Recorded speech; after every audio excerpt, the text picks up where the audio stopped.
সোজা ম্যাচ আপে যদি চলে আসি, তো আজকে একটা হাই ভোল্টেজ ম্যাচ যেখানে মুম্বাই আর গুজরাট।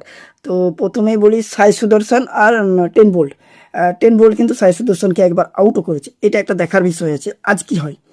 10 ভোল্ট এদিকে গিলকেও কিন্তু আউট না করলেও তারা কিন্তু গিলকে অনেকটা সময় যে স্লো বল দিয়ে বা ওভার পিচ বল দিয়ে কিন্তু একটু ডিফিকাল্টভাবে রাখে, একটু চাপে রাখে।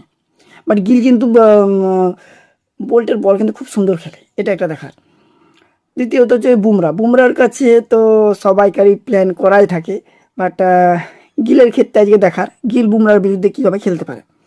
ব্যাটিংয়ের দিক থেকে যদি আমি দেখি, প্রথম কয়েকটা ম্যাচে রোহিত শর্মা রান পেয়েছিল, ফর্মেও ফিরে এসেছিল। বাট গত 3টা ম্যাচে কিন্তু তার ব্যাটে কিন্তু সেই রকম রান নেই। আজকের ম্যাচে কি হয় এটা একটা দেখার। এবারে নতুন বলতে গেলে জনি বেস্টন আছে মুম্বাই থেকে, আর গুজরাট থেকে কুশাল মেন্ডিস আছে। তো দুজনেই কিন্তু নতুন। বাট আজ কে রান পাবে এই দুজনের মধ্যে, এটা একটা দেখার ব্যাপার আছে। কুশাল মেন্ডিস বাটলারের জায়গাতে খেলছে, জনি বেস্টন সেও একজন নতুন, দেখার আছে। কুশাল মেন্ডিস কি পারবে বাটলারের জায়গাটা পূরণ করতে, দেখার আছে। অবশ্যই কমেন্টে জানাবেন।